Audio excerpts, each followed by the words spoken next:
Hola a todos, entonces hoy vamos a hablar de apendicitis aguda. Este es uno de los temas más frecuentes en cirugía y posiblemente se lo van a encontrar muchas veces en quirófano y también en urgencias. Entonces, comencemos hablando un poco sobre la embriología y anatomía base. El apéndice, como sabemos, se va a desarrollar del intestino primitivo, que como sabemos también es la primera porción o pues digamos que todo este componente inicial del cual se desarrolla el tracto gastrointestinal.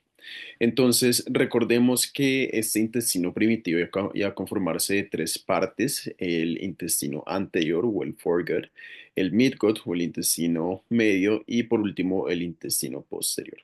Entonces, el apéndice secal va a nacer a partir del intestino medio, el que encontramos aquí en la mitad. Y algo importante que debemos tener en consideración es que el intestino medio va a estar irrigado por la arteria mesentérica superior. Esta arteria mesentérica superior no solo le va a proporcionar irrigación, sino que también hagan de cuenta que va a ser el eje en el cual el intestino medio se desarrolle. Todos los procesos de rotación y también de crecimiento van a estar determinados por esa arteria mesentérica superior y por ende allí surge tanto su importancia. Entonces, el intestino medio asimismo va a desarrollar algo que se conoce como el asa intestinal primaria, que es esta porción alargada de intestino de la cual surgen las distintas partes de lo que pues eventualmente se convertirá en el tracto gastrointestinal. Entonces, respecto a este, encontramos que se compone por una rama cefálica, que es la superior, y también nace una rama caudal, que es la que contamos con la inferior. En la cefálica, entonces, encontraremos que se desarrolla la porción distal del duodeno, también el yeyuno y parte del ilion, mientras que en la rama caudal se encontrará la región inferior del ilion, el ciego, el apéndice que nos compete el día de hoy, y los dos tercios proximales del colon transverso. Entonces, lo que va a suceder con el desarrollo del intestino medio es que esto eventualmente va a empezar a tornar y a generar un giro de 270 grados aproximadamente alrededor de la arteria mesentérica superior que se va a encontrar en el centro. A medida que ocurre esto, también lo que va a pasar es que las asas intestinales que están en desarrollo van a empezar a crecer y también a plegarse lentamente, y esto asimismo va a ocurrir con el intestino grueso. Cuando el intestino grueso también está creciendo y se está desarrollando, acaba de haber una diferencia y es que el ciego va a crecer de una velocidad mucho más rápida a la que crece la parte final de este intestino, que encontramos que allí se ubica el apéndice. Entonces, esta incapacidad de proliferación a la misma velocidad entre el apéndice y el ciego es lo que va a hacer que el apéndice tenga esta forma característica, que el apéndice realmente no crezca tanto y que pues se desarrolle como este órgano que lo consideramos vestigial, pero que pues es un remanente ahí de este proceso, digamos que detenimiento del crecimiento. El apéndice entonces lo vamos a visualizar hasta la octava semana y pues digamos que a medida que también se va desarrollando, él se va a desplazar en sentido medial hacia la válvula ileocecal que la encontraríamos por acá, la unión entre el ilion y el ciego, formando la diferenciación entre el intestino delgado y el intestino grueso. Entonces, así como ocurría todo este proceso también de elongación de las asas, estas asas también con su proceso de rotación van a empezar a desplazarse. Y una de las que se desplaza también es el ciego. Entonces el ciego eventualmente va a desplazarse hacia abajo y el apéndice, como venía creciendo ahí alrededor de él, él lo que va a hacer es que también se desplaza hacia posterior debido pues a este movimiento que el ciego le está ejerciendo en su caída hacia la parte inferior del abdomen. Entonces, por esta razón es que el apéndice realmente en la mayoría de los casos se va a encontrar retrocecal. Es una explicación embriológica. Entonces, ya cuando pasamos a hablar de las variantes anatómicas que se puede presentar con el apéndice, sabemos que hay casos en los que no se desarrolla una proliferación adecuada del apéndice, o más bien que la proliferación del apéndice termina siendo igual que la del ciego y por ende, pues digamos que no hay una diferenciación entre uno y el otro y por lo tanto entonces encontraremos esta agenesia apendicular. O simplemente que nunca hubo el proceso de desarrollo del apéndice y por ende pues también vamos a encontrar con un apéndice inexistente. También se han descrito casos en los que tenemos un apéndice ectópico que incluso puede aparecer, digamos que en el tórax cuando hay un defecto diafragmático, entonces por allá también puede migrar hacia la zona torácica. Y hay una característica también, o pues una, digamos que curiosidad que puede surgir también del apéndice, y es que nosotros podemos llegar a tener apendicitis del lado izquierdo. ¿Cómo sucede esto? En primer lugar, en pacientes que tengan un situs inverso, pacientes de pronto con síndrome de Cartagener o algunas otras alteraciones que condicionan a que el paciente tenga este cambio en la conformación de los órganos y que por ende pues los órganos izquierdos estén del lado derecho, como sucedería con el apéndice o viceversa.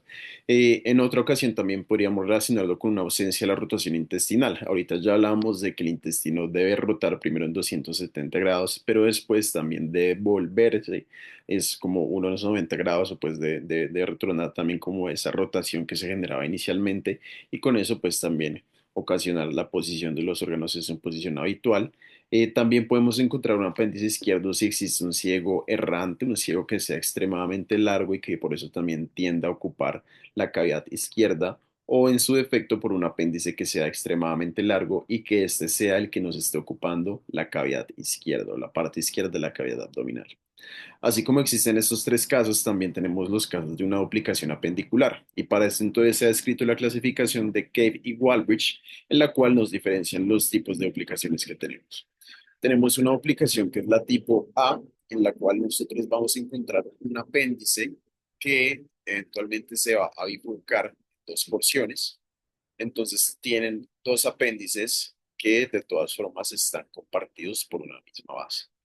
La tipo B van a ser aquellos apéndices que realmente sean dos, digamos que órganos totalmente distintos o que estén completamente separados.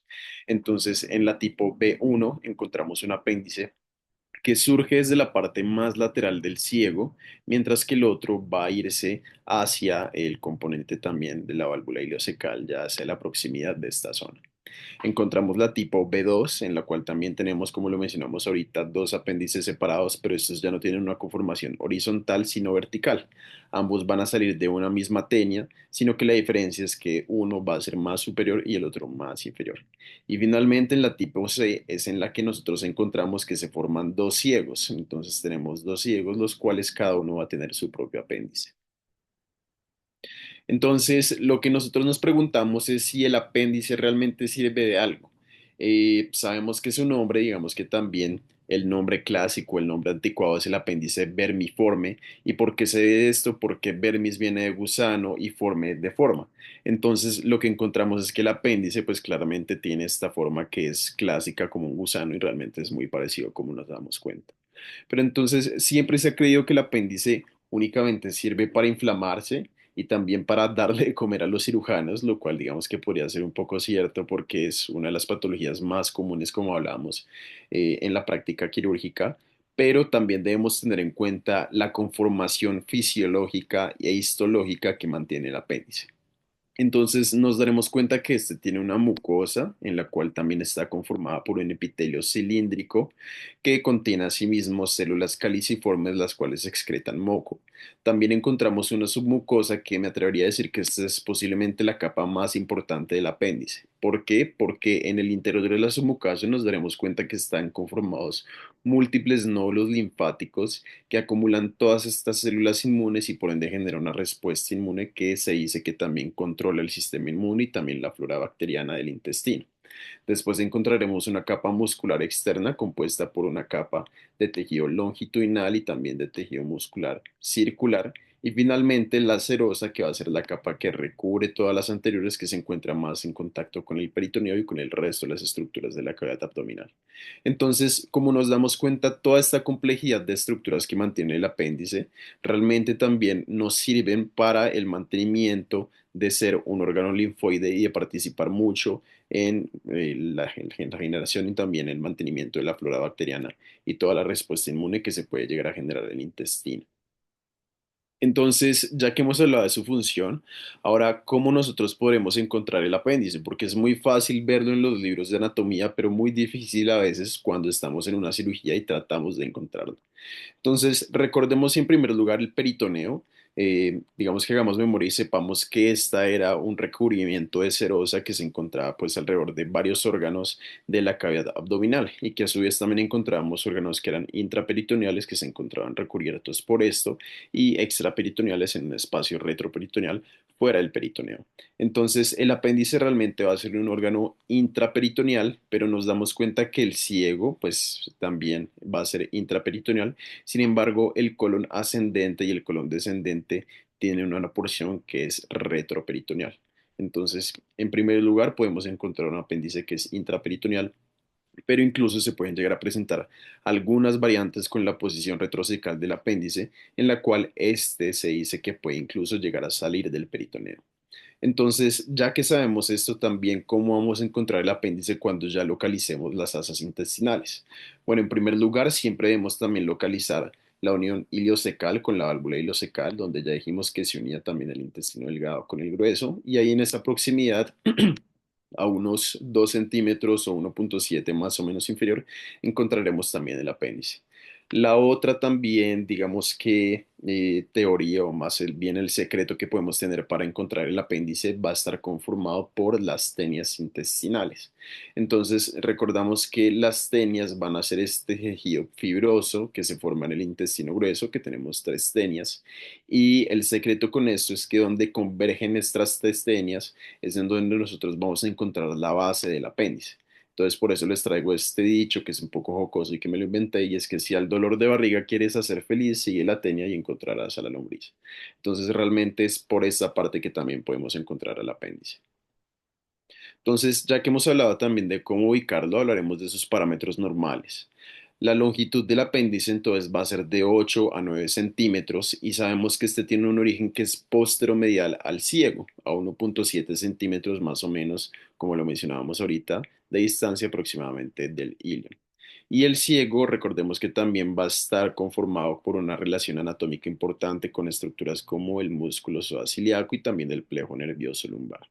Entonces, de aquí lo más importante realmente va a ser el diámetro del apéndice, que el diámetro debe ser de 4 a 6 milímetros, sobre todo se estima, hay algunos artículos que reportan unas medidas un poco más altas, pero el promedio siempre va a ser este. Y también debemos tener en cuenta que el apéndice va a ser de una base ancha cuando está en contacto con el ciego y eventualmente en la punta este se va a adelgazar y va a ser en una punta roma. Esto nos ayuda también para después cuando estemos operando identificar dónde llega la base del apéndice y dónde eventualmente se debería hacer el corte para no dejar un muñón largo a la hora de hacer la apendicectomía. Entonces, respecto a las posiciones del apéndice, se han llegado a escribir como si fuera un reloj, pero también encontramos las que son propiamente dichas. Entonces, tenemos la posición retrocecal, que es posterior al ciego, como su nombre también lo dice, y esta conforma el gran porcentaje de los casos, el 65,3%. Mientras que la que le sigue es la posición pélvica, que tiende a ser un apéndice que apunta hacia la pelvis. Esto digamos que puede ser importante porque a veces los pacientes pueden llegar a referir un dolor pélvico que se, digamos que confunde con características o pues con patologías ginecológicas y representa el 31% de los casos. Las que le siguen tienen menor frecuencia, pero estaríamos hablando, por ejemplo, de los casos de un apéndice subsecal que está inmediatamente inferior al ciego, de 2,3% de los casos. También un apéndice preiliar que se encuentra anterior al ilio, representando aproximadamente el 1%, y las otras variantes que son menores del 0,4% encontraríamos posterior al ilio, posilial, paracecal, al lado literalmente del ciego, y subilial, en donde se encuentra en una posición que es paralela al ilio, pero pues de una forma que es un poco más inferior. Entonces, vamos a hablar un poco de la vascularización del apéndice. Sabemos que esta irrigación va a estar determinada, pues como todos los órganos, por la aorta y después por la arteria mesentérica superior que se encarga de la irrigación del intestino delgado y también sobre todo de la porción del colon ascendente y parte del colon transverso. Entonces, esta arteria mesentérica superior eventualmente se va a bifurcar en la arteria iliocólica y de la arteria iliocólica, digamos que también se llega a denominar que tiene el mismo nombre o pues que es un sinónimo de decir de la arteria iliobiseco-apendiculares. Este nombre puede resultar complejo, pero si uno se lo aprende de esta manera es muy importante y va a agarrar casi que toda la irrigación que genera esta arteria. Entonces, si lo aprendemos de esta manera, sabremos que la arteria iliobiseco-apendiculares va a tener por su primera porción una rama ilial que se encarga de irrigar al ilion. Por aquí la tenemos. Va a tener también biseco, dos ramas secales que se encargan de irrigar al ciego, una rama anterior y una rama posterior. Apendico, que nos dice que tiene una rama apendicular, que es la que nos importa con el apéndice, que es la que estamos viendo acá. Y esta rama también va a ser importante porque aquí se nos forma una estructura anatómica que es el mesoapéndice. Y el mesoapéndice va a ser un pliegue de peritoneo que hagan de cuenta que también es como un meso, es decir, que también se encuentra recubriendo los vasos y en contacto también con la parte posterior del peritoneo, por el cual viaja la arteria apendicular y este es un reparo importante para ubicar dónde debemos también hacer la ligadura en las cirugías. Y finalmente, cuando ya tenemos con la parte de la apéndico, también tenemos la cólica. Entonces, esto va a ser la rama cólica ascendente para irrigar a toda la parte del colon ascendente. Respecto al drenaje venoso, va a ser bastante parecido. Inicialmente vamos a tener una vena apendicular, la cual va a drenar a una vena cecal posterior, que se encarga del drenaje precisamente del ciego, y esta eventualmente drena hacia la vena iliocólica para finalmente conformar la vena cólica derecha, que después con ciertas otras ramificaciones nos va a formar la vena mesentérica superior y se va a combinar para unirse con la vena esplénica y formar así la vena porta. Entonces, ya que hablamos de la irrigación y el drenaje, vamos a hablar también del drenaje linfático. Este va a estar determinado por una cadena ganglionar adyacente a la arteria apendicular ileocólica y la mesentérica superior. Y con respecto a la inervación, tenemos la parte simpática que va a estar dada por el ganglio mesentérico superior y la parasimpática que está dada por el nervio vago. Ahorita profundizaremos más en la parte de la inervación.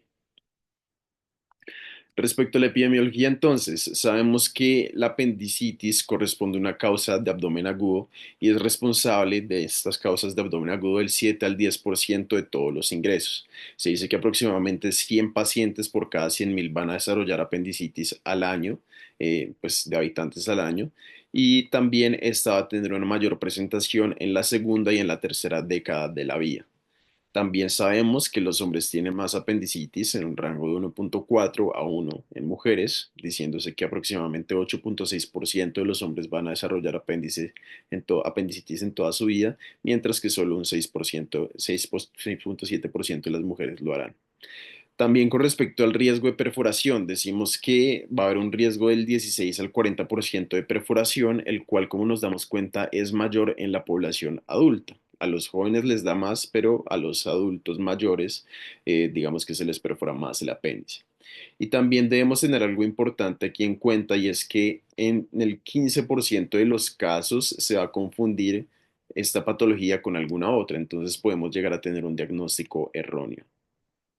Entonces, ya cuando pasamos a hablar de la etiología y la fisiopatología, sabemos que existen distintas causas que nos pueden llegar a ocasionar una apendicitis, pero todas ellas en común tienen que se caracterizan por una obstrucción del apéndice. Entonces, si hablamos de las más frecuentes, la inicial, como nos dábamos cuenta, es que el apéndice va a ser muy rico en este tejido linfoide y sobre todo en los niños cuando se nos presentan causas, por ejemplo, de una gripa, episodios virales o episodios también de gastroenteritis. Esto genera una respuesta inmune y el tejido linfoide, digamos que de forma sistémica, va a aumentar de tamaño, también va a generar hiperplasia para responder a la infección y por ende también se nos puede generar una hiperplasia en este tejido linfoide del apéndice, lo cual pues representaría una infección o pues también una obstrucción del lumen de este apéndice desencadenando la infección de la apendicitis.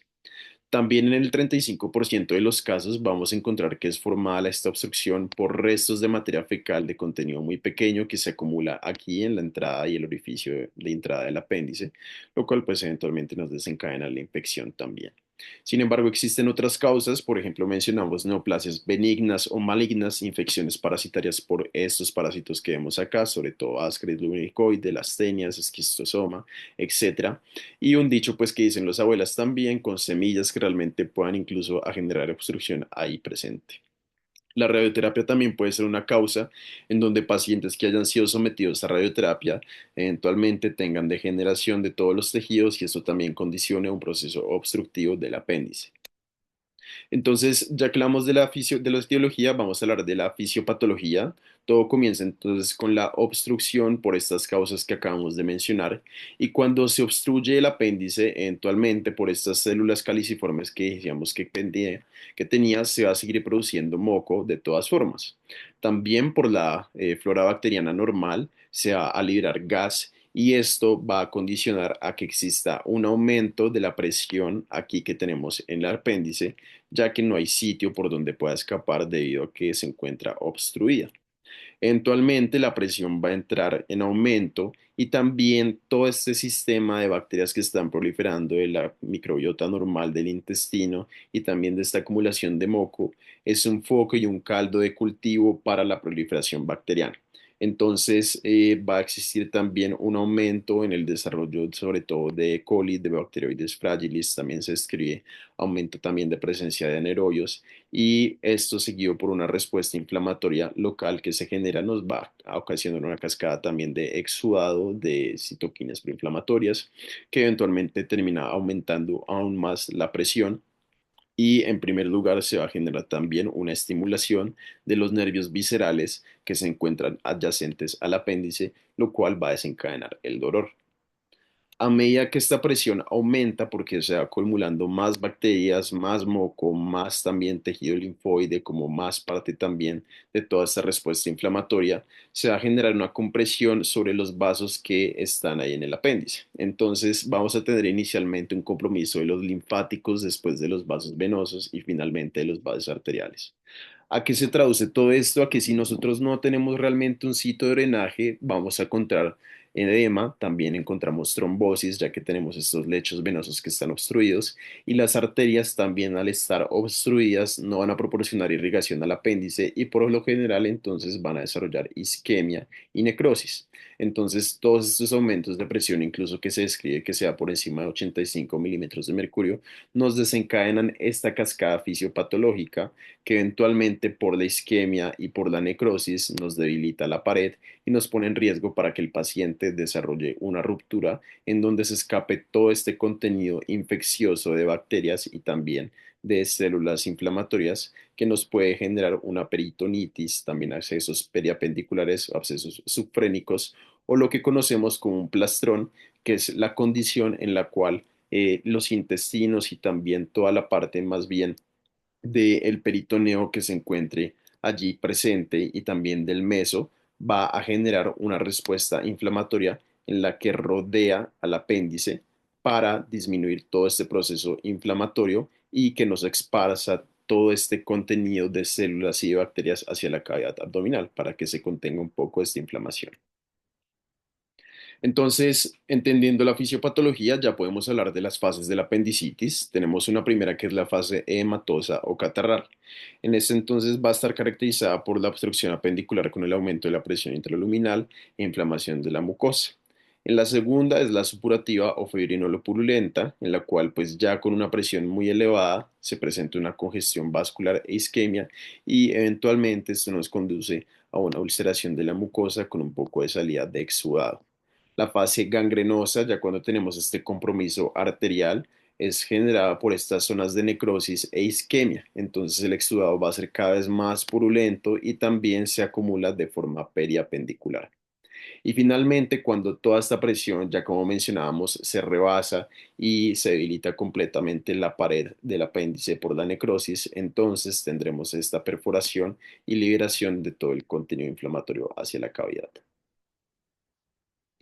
Esta es una foto de resumen que nos muestra, digamos que las distintas fases, primero la obstructiva, después también la fase de incremento en la presión intraluminal y después la perforación con todos los desenlaces que podemos tener. Entonces, para entender un poco la historia natural de la apendicitis, traje este caso clínico. Es una paciente femenina de 25 años sin antecedentes médicos previos que acude a urgencias por dolor abdominal, anorexia, náuseas, vómitos. El dolor dice que comenzó hace 8 horas en la región periumbilical y ahora se localiza en el cuadrante inferior derecho. Niega hematemesis, diarrea, hematoquesia o melenas. Entonces, con esto la pregunta que nos hacemos es, ¿qué diagnósticos diferenciales tenemos? ¿Cuál es la causa que consideramos que es posible de este dolor abdominal? En primer lugar, pues las patologías gastrointestinales, como estamos en una charla de apendicitis aguda, pues claramente son uno de nuestros diferenciales, pero también van a haber otras condiciones que se nos presenten. La anitis mesentérica, la inflamación también de ganglios por procesos virales, generalmente ocasionada en niños. Episodios de gastroenteritis, claro que estos también suelen relacionarse con un dolor que no es tan focalizado. Diverticulitis, sin embargo, recordemos que la diverticulitis sobre todo afecta al sigmoides en la parte izquierda del abdomen. La úlcera péptica perforada, que si se perfora también puede llegar a migrar por la gotera parietocólica de este espacio de peritoneo y eventualmente llegar a la fosa ilíaca derecha. La enfermedad de Crohn y colitis ulcerativa, que recordemos que la enfermedad de Crohn también podía llegar a comprometer sobre todo el ilion o la parte distal del ilion, ahí cercano a la válvula ileocecal y por ende desencadenarnos un dolor en fosa ilíaca derecha. Y la colitis ulcerativa, que al tener un compromiso también que es tan difuso en el tracto gastrointestinal, nos puede llegar a comprometer el colon ascendente.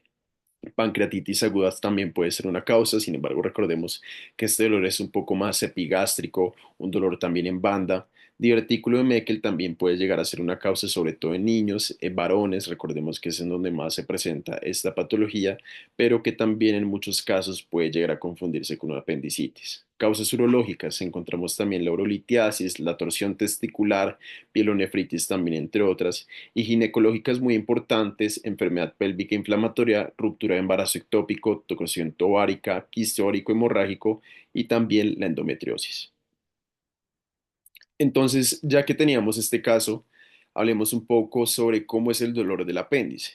Entonces, para esto debemos devolvernos un poco a la explicación embriológica que hablábamos al principio, en donde tenemos las tres partes del intestino primitivo. La parte del intestino anterior que va desde la membrana bucofaringea hasta lo que viene siendo la parte del duodeno, en donde entra el colédoco y también la ampolla de Vater. Desde aquí entonces ya se forma el intestino medio, que decíamos que compromete toda esta región hasta llegar a los dos tercios proximales del colon transverso y de ahí en adelante lo que encontraremos va a ser el intestino posterior. ¿Por qué menciono esto? Porque cada una de estas regiones va a ser inervada e irrigada por un vaso específico y por un nervio específico. La parte inicial del intestino anterior sobre todo recibe inervación e irrigación por el ganglio del tronco celíaco, la parte del intestino medio por la arteria mesentérica superior, como lo veíamos ahorita, y por el ganglio mesentérico superior, y el intestino posterior va a recibir por los ganglios mesentéricos inferiores y la arteria mesentérica inferior. Entonces, ¿cómo esto explica el dolor en la apendicitis aguda? Bueno, como nos damos cuenta, una gran cantidad de porciones desde el duodeno hasta el colon transverso está inervada por el ganglio mesentérico superior, así como el apéndice también está inervado por el ganglio mesentérico superior. Entonces, cuando se presentaba esta inflamación, recibíamos todo este componente de afectación sobre las fibras nerviosas aferentes viscerales y esto eventualmente se transmite por toda esta cadena también de nervios para llegar al ganglio mesentérico inferior y allí eventualmente viajar a T8, a T10, que es en donde se genera también este proceso de sinapsis y donde se reconoce el dolor.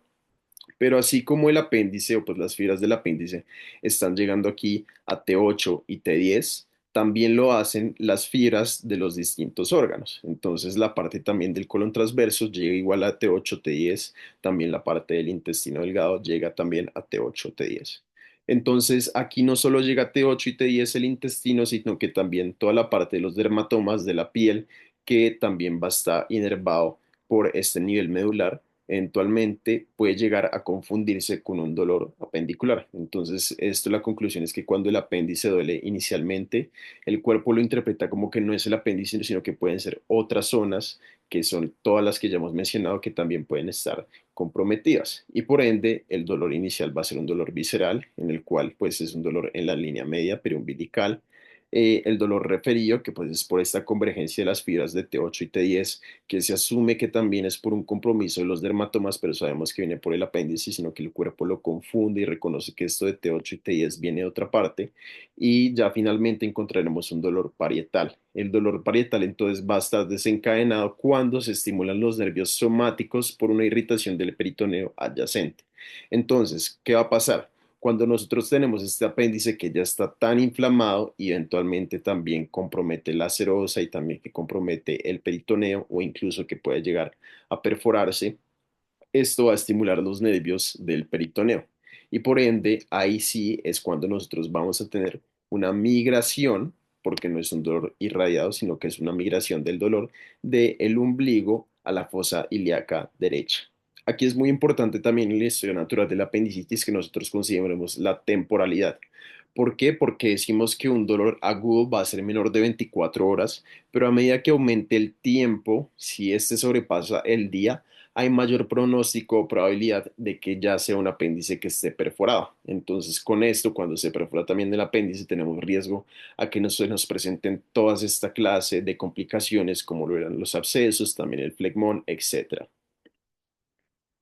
Entonces, ¿qué otros síntomas podemos llegar a encontrar con la apendicitis? Aparte del dolor, también encontramos que la fiebre puede llegar a presentar, sin embargo, sabemos que es un síntoma que es inespecífico. El dolor en el cuadrante inferior derecho, pues es el síntoma más importante y pues va a estar presente en el 90% de los pacientes y acompañado de este también encontraremos náuseas y vómitos en el 90% de los pacientes, vómitos solo en el 75%, pero algo muy importante es que si nosotros tenemos una aparición de dolor antes que el vómito, esto nos da un indicio muy importante de que el paciente también tenga apendicitis. Esto va a estar dado también como en el 90% de los pacientes. Otros que también son muy importantes es la anorexia, este es uno de los más importantes, y que tengamos un dolor migratorio explicando la historia natural de la enfermedad. Entonces, continuando con nuestro caso clínico, ya conocemos a la paciente, ahora tenemos que examinarla y por ende debemos saber qué tipo de maniobras deberíamos realizar para determinar si la paciente está irritada, saber si realmente puede ser un apéndice. Entonces, clásicamente tenemos estas cuatro, se describe el dolor a la palpación del punto de McBurney. Entonces, recordemos que el punto de McBurney va a ser aquel que se encuentra entre una línea trazada de la espina ilíaca anterosuperior hacia el ombligo y el punto de McBurney lo vamos a encontrar en los dos tercios distal o pues en la unión entre el tercio distal y el tercio medio. Ahí cuando nosotros realicemos presión en teoría es donde se va a encontrar el apéndice y por ende también es un signo clásico de apendicitis.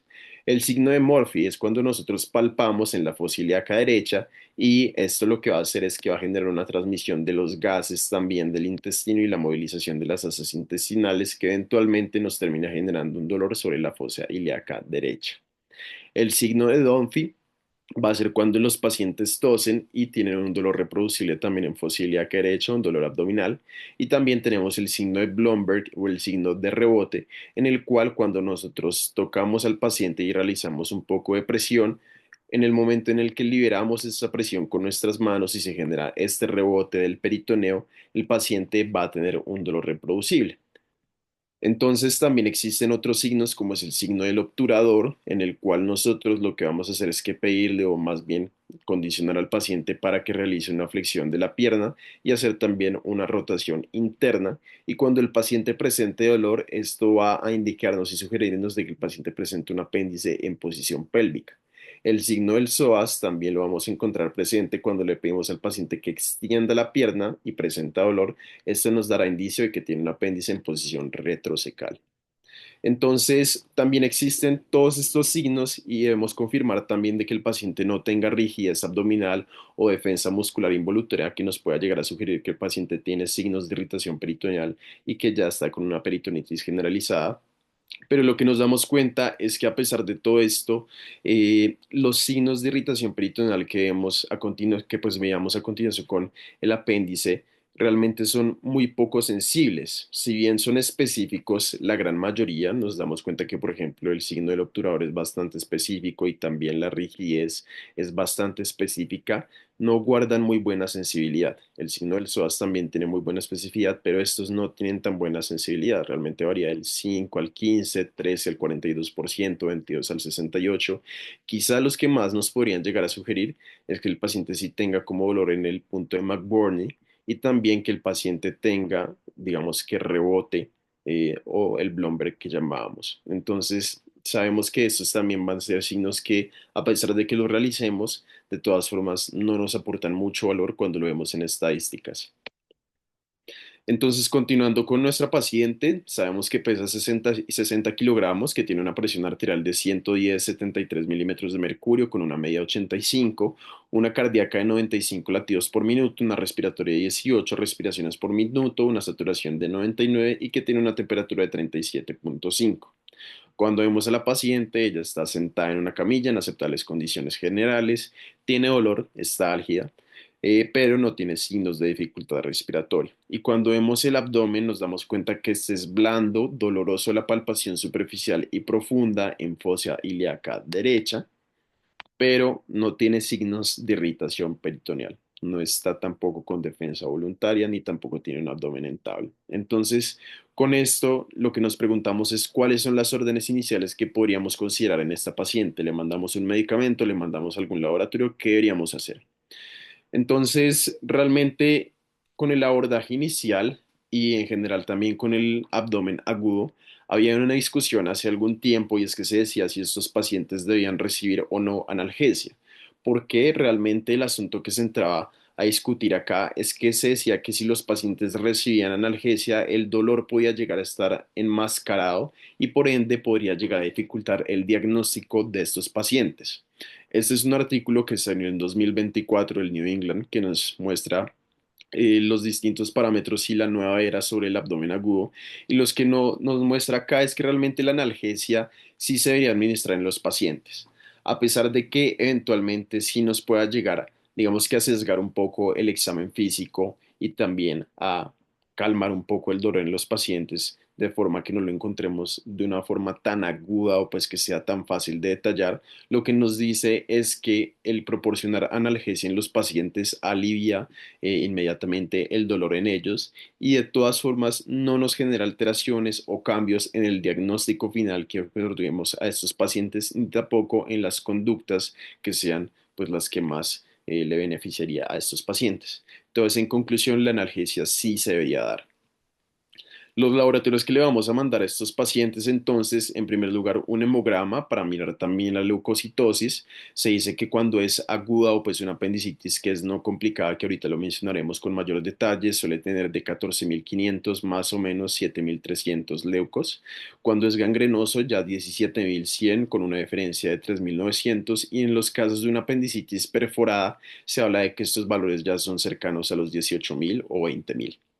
También importante que nosotros tomemos una PCR en nuestros pacientes porque sabemos que es un importante predictor de la inflamación. Sin embargo, recordemos que la PCR también debe ser utilizada con pinzas y que realmente valores por encima de 10 miligramos por decilitro son los que nos condicionan que los pacientes puedan llegar a tener una infección bacteriana a pesar de que el valor normal positivo sea de 1 miligramo por decilitro o 10 miligramos por litro.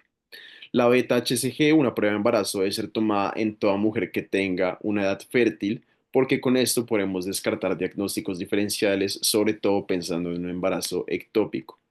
Y también en pacientes pediátricos, los que se nos dicen las guías es que se deben solicitar para clínicos y biomarcadores de rutina. Con esto, pues también como que tenemos en cuenta que una PCR que sea por encima de 10 miligramos por litro y unos leucocitos que sean mayores de 16.000 son predictores bastante fuertes de que estos pacientes pediátricos tengan una apendicitis aguda. Entonces, continuando con nuestro caso clínico, estas son las órdenes que nosotros le mandamos a nuestra paciente.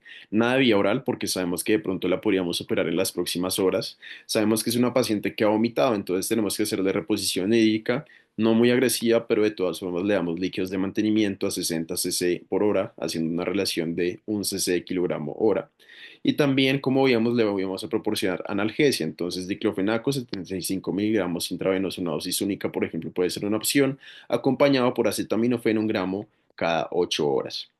También vamos a utilizar metoclopramida si la paciente está vomitando mucho, entonces le mandamos 10 miligramos intravenoso cada 8 horas y recordemos que es una paciente que no va a comer.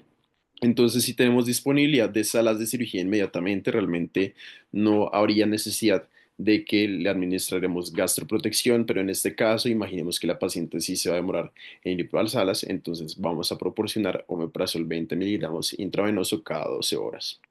Solicitamos también los estudios que ya hemos visto, pero también vamos a solicitar una creatinina y un bono.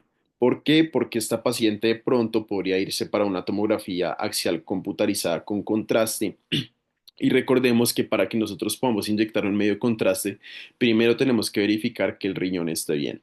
Entonces, por esto mismo, debemos pedir una función renal. En los paraclínicos de esta paciente entonces encontramos que tenía una hemoglobina de 13,2 con un hematocrito de 40, también tenía unos leucocitos de 12.700, unas plaquetas de 300.000 y nos damos cuenta que esta leucocitosis es de predominio neutrofílico con 70% de neutrófilos.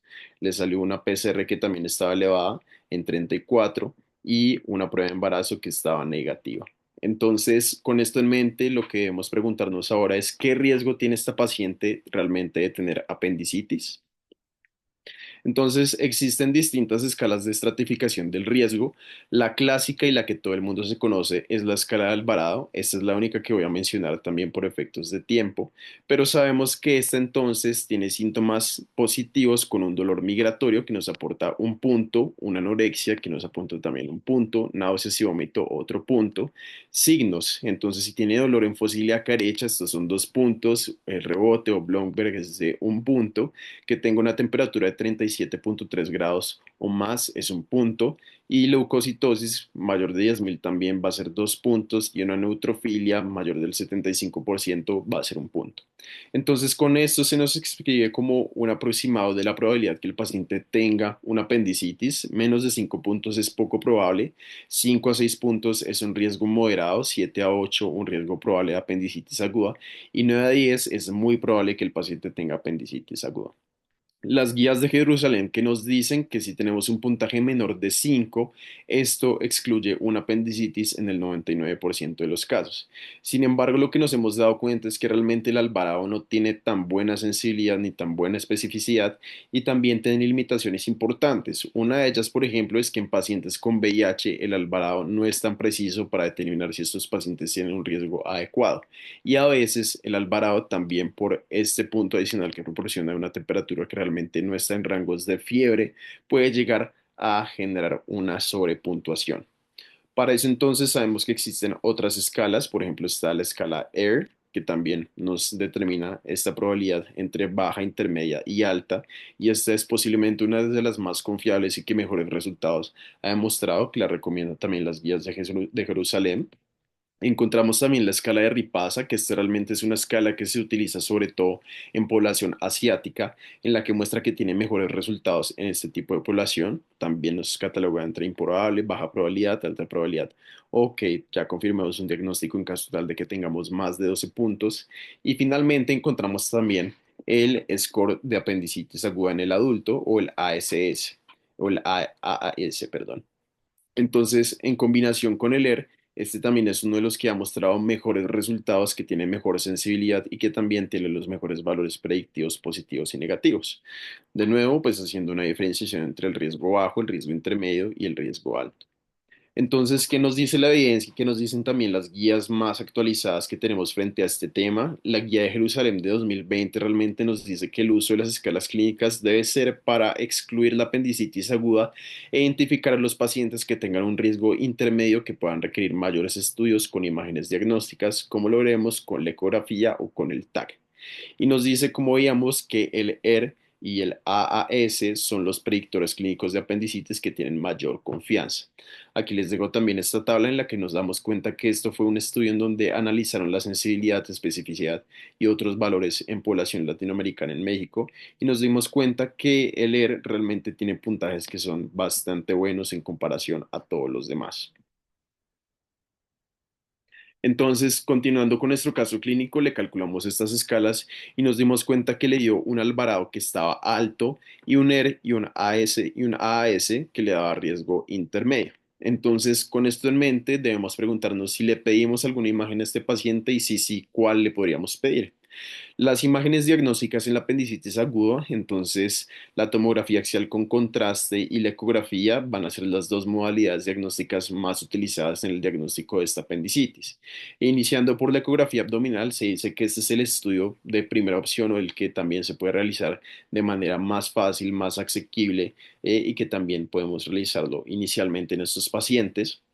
Pero pues recordemos que también va a tener ciertas limitaciones, sobre todo cuando contamos con un panículo adiposo que es muy abundante, que también va a ser operador dependiente y que también va a tener limitaciones por aire en cavidad abdominal o también aire en tejidos blandos. Pero los hallazgos que nosotros veremos de una apendicitis en esta ecografía abdominal es que tengamos un apéndice que sea no compresible con un espesor mayor de 6 milímetros. También que tengamos un dolor focal sobre el apéndice con una subcompresión, que también podamos llegar a observar el apendiculito, que también tengamos un aumento en la cogenicidad de la grasa periapendicular, en donde vemos toda esta reacción inflamatoria, que también encontremos líquido libre en el cuadrante inferior derecho, sospechando que ya tengamos una apendicitis perforada, y un aumento de la vascularización del apéndice que nos puede hablar de inflamación.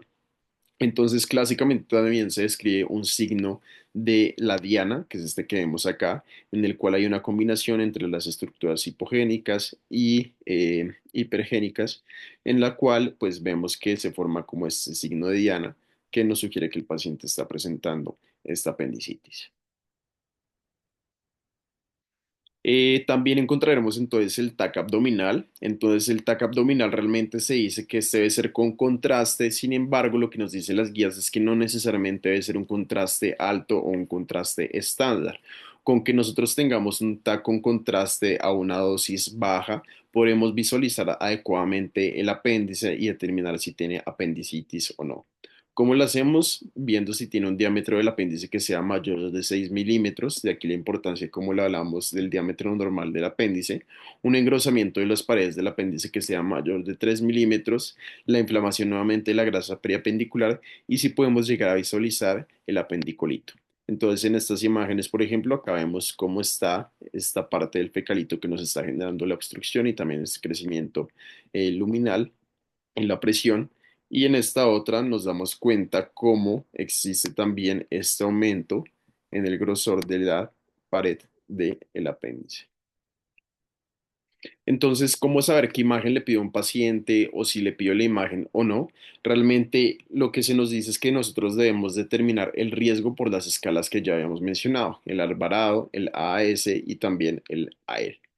Y con esto podremos determinar si el paciente tiene una baja probabilidad, una probabilidad intermedia o una probabilidad alta. Lo que se dice es que pacientes que tengan una probabilidad alta, que sean menores de 40 años, realmente no requerirían ninguna otra imagen, ningún estudio adicional y podrían irse a cirugía directamente, ya que consideramos que son o pues que cursan con un cuadro de una apendicitis aguda. En pacientes que tengamos un riesgo bajo, en cambio, son pacientes que de pronto ni siquiera tampoco consideramos tomarles una imagen porque pues podríamos creer que los pacientes no tienen apendicitis y por ende se les podría dar salida en caso tal de que se descarte cualquier otra patología.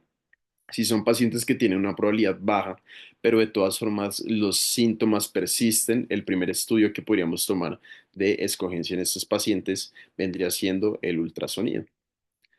Y también encontramos aquellos pacientes que tienen una probabilidad intermedia. Entonces, estos de una probabilidad intermedia, como digamos, en primer lugar, sería el estudio de un ultrasonido de la ecografía. Con esto confirmaríamos un diagnóstico y también operaríamos estos pacientes o excluiríamos también el diagnóstico. Y si no nos queda muy claro si el paciente sí pueda llegar o no pueda llegar a tener apendicitis, ahí sí nos iríamos por la tomografía axial computerizada o incluso en casos adicionales por una resonancia magnética.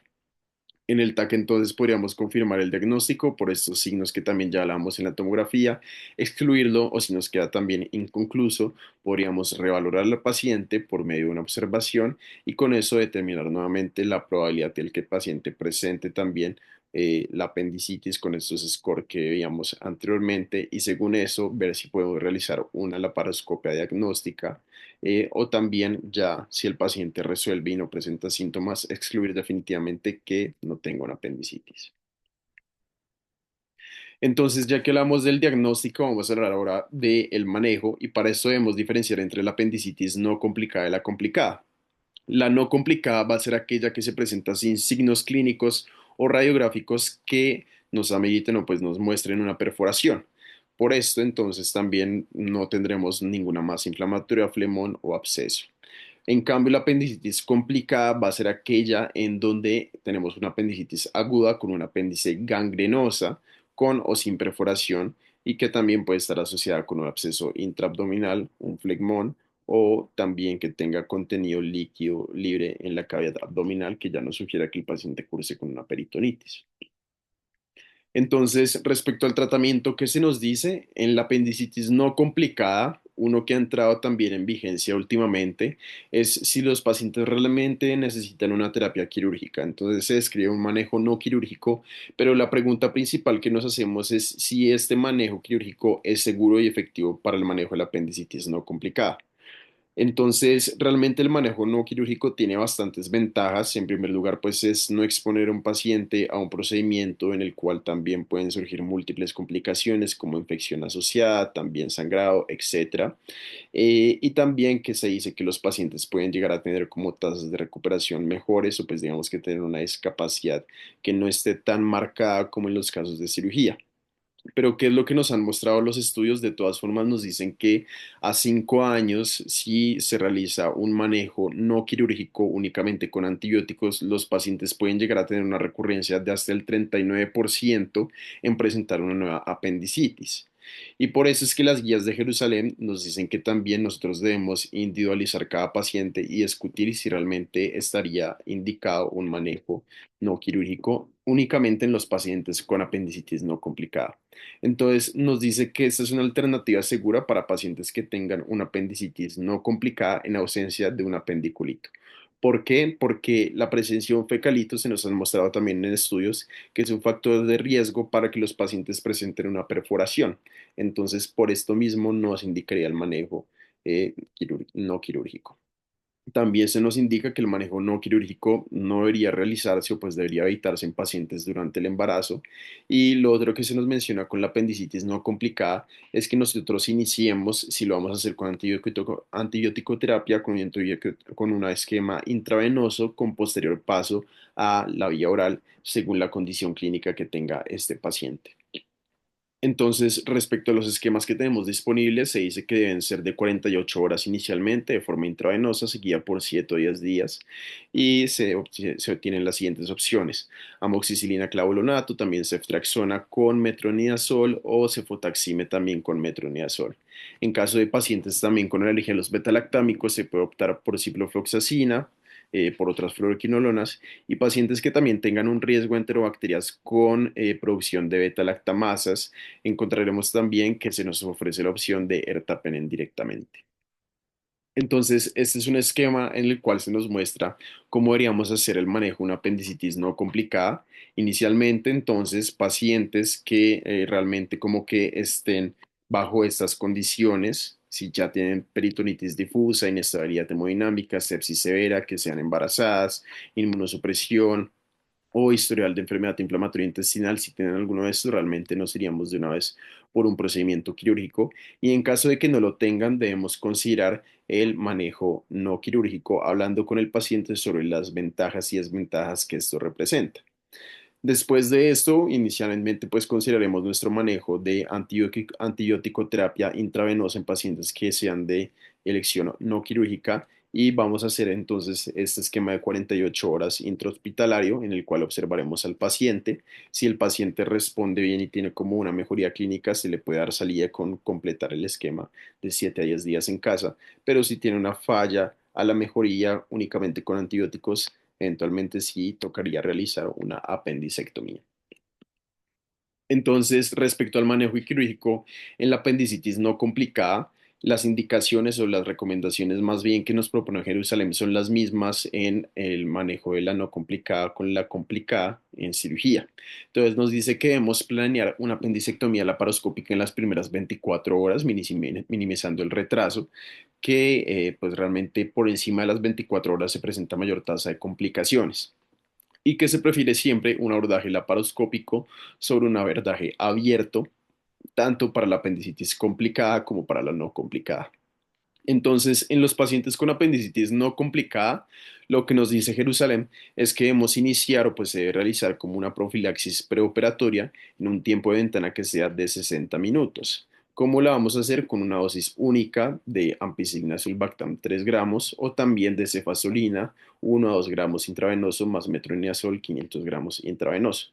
Pero, ¿qué sucede si, por ejemplo, nosotros recibimos un paciente en el medio de la noche y sabemos que no podemos llevarlo a cirugía dentro de los próximos minutos o dentro de las próximas horas cercanas. Entonces ahí lo que nosotros iniciaríamos sería un esquema antibiótico de cubrimiento empírico, parecido como vamos a hablar ahorita con la apendicitis complicada, hasta que el paciente sea llevado a la cirugía. Con respecto al antibiótico postoperatorio, en la apendicitis no complicada no se recomienda, pues no requieren antibiótico postoperatorio. Únicamente estos pacientes van a tener el antibiótico hasta que sean llevados a la cirugía y después de eso no hay necesidad de continuar. Entonces, ahora sí vamos a hablar de la apendicitis complicada, ya casi finalizando, y esta entonces la vamos a dividir en dos tipos de pacientes.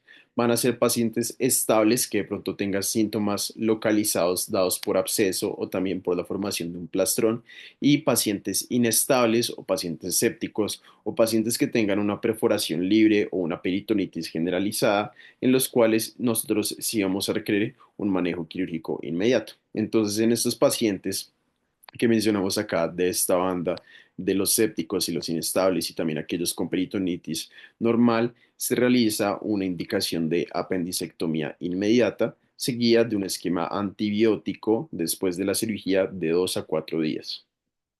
Pero, ¿qué pasa con los otros pacientes?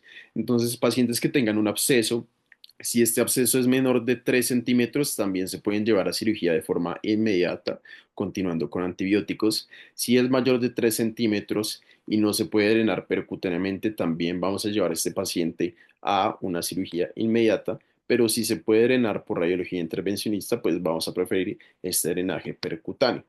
Y también, pues digamos que con medicación de antibióticos. En el caso de los plastrones, la apendicectomía no va a ser viable en estos pacientes, ya que los plastrones generan una inflamación muy incrementada y todo esto nos ocasiona la producción de muchas adherencias que puede dificultar también el procedimiento quirúrgico con riesgo de perforación intestinal y perforación de distintos vasos sanguíneos, entre otras estructuras. Entonces, en este caso, ¿qué es lo que digamos que se recomienda sobre todo? Es que los pacientes inicialmente se lleven a un tratamiento antibiótico intravenoso y después también si el paciente mejora, darle salida con completar el tratamiento antibiótico de 7 a 10 días en la casa y después vigilar al paciente por 6 a 8 semanas para determinar si el paciente eventualmente requeriría una apendicectomía de intervalo en el que pasaba ese tiempo el paciente se opere o no. Entonces, ya que entramos a hablar de esta apendicectomía de intervalo, es uno de los temas más discutidos en la apendicitis aguda, ya que algunos dicen que sí, otros dicen que no. Y realmente esto, ¿qué es lo que nos muestra la evidencia? Las guías de Jerusalén nos dicen que realmente nosotros no deberíamos realizar una apendicectomía de intervalo de forma rutinaria, posterior a un manejo únicamente con antibióticos en adultos menores de 40 años, que este realmente solo se debería realizar en aquellos pacientes que tengan síntomas recurrentes de apendicitis.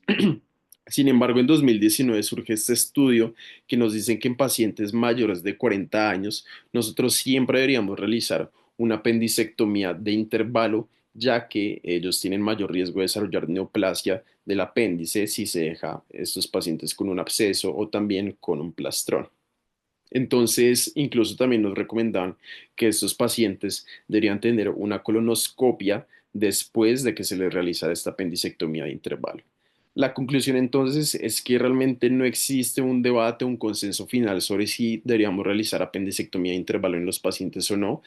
Sin embargo, en aquellos que sean mayores de 40 años, posiblemente sí se va a realizar todo el tiempo, más el seguimiento también de que no desarrollen ningún tipo de neoplasia y considerarlo en aquellos pacientes que sean menores de 40 años. ¿Por qué se considera realizar la apendicectomía de intervalo? Sobre todo por el miedo de la recurrencia de apendicitis. Sin embargo, se ha mostrado que también el riesgo de recurrencia de apendicitis no termina siendo mayor que el riesgo de exponer a estos pacientes a una apendicectomía y por eso está la escuela que considera que no se debería realizar una apendicectomía de intervalo en aquellos que sean menores de 40 años.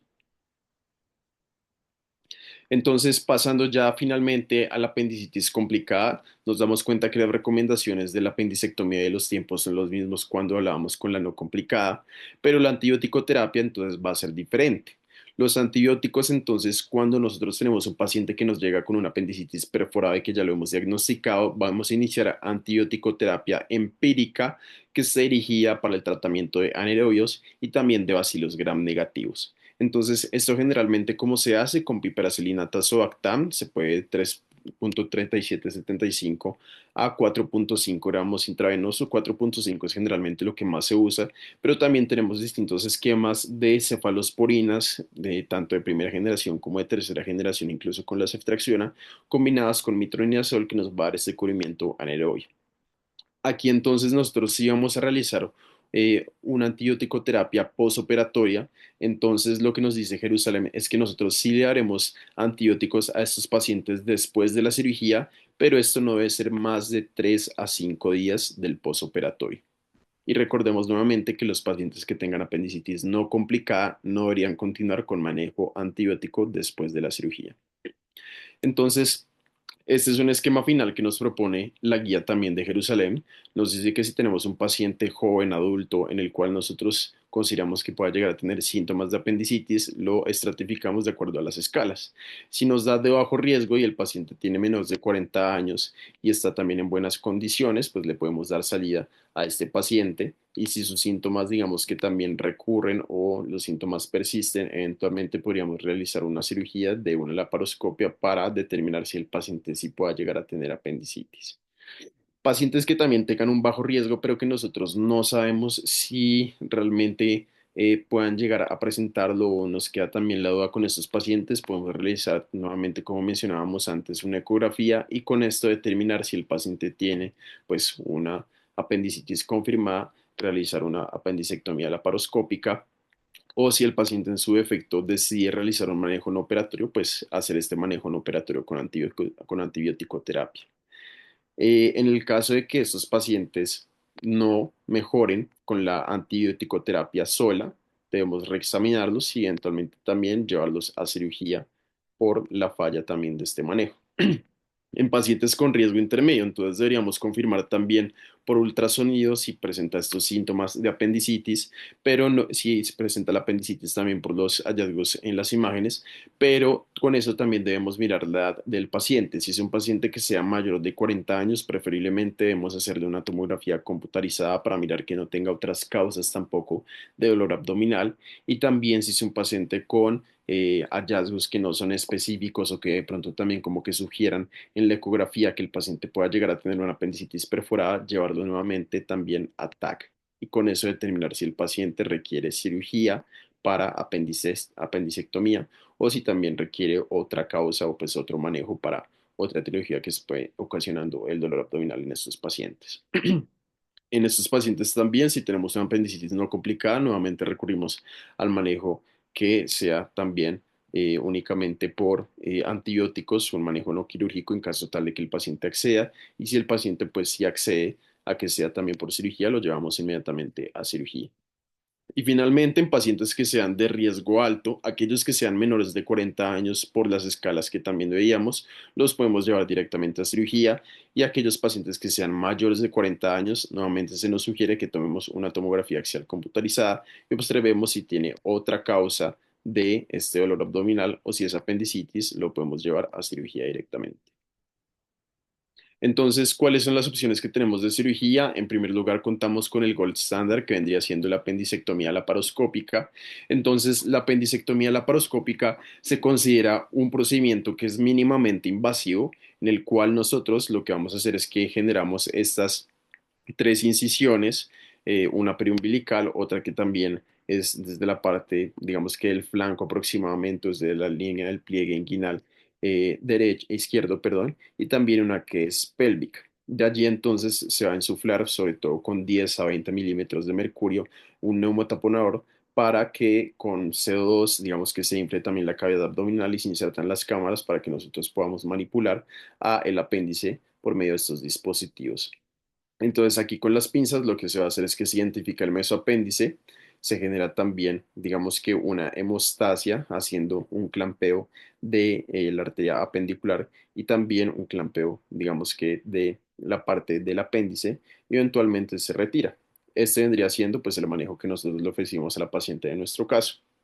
Y aquí, como sabemos, la apendicectomía laparoscópica tiene muchas ventajas ya que reduce el riesgo quirúrgico, también reduce el tiempo que los pacientes van a pasar hospitalizados, reduce también la mortalidad y muchos otros beneficios a diferencia de la cirugía abierta. En la cirugía abierta, en cambio, esta se recomienda en pacientes, sobre todo cuando no es posible realizar un procedimiento laparoscópico, sobre todo pacientes de pronto muy obesos o en aquellas condiciones en las que ya contamos una infección muy generalizada o también con abscesos que ya estén, digamos que comprometiendo bastante la infección de este paciente. Entonces, aquí que se realiza, se realiza una incisión de forma longitudinal, de forma transverso, también de forma oblicua, siguiendo el plano de las fibras musculares del oblicuo externo y eventualmente se diseca por planos, encontrando el oblicuo externo, el oblicuo interno, todas las capas también abdominales, las fascias, entrando también al peritoneo. Y aquí lo que va a hacer es que se identifica nuevamente el mesoapéndice, se clampea y también se liga para evitar el sangrado en esta región. Y después se identifica la base del apéndice, recordando que la punta va a ser Roma y la base va a ser un poco más ancha para eventualmente ligarlo, cortarlo y dejar este muñón en el cual también se tiene que hacer unos puntos transfixiantes para esconder el muñón y que quede oculto ahí en la parte del ciego. Eso vendría siendo todo. Muchas gracias.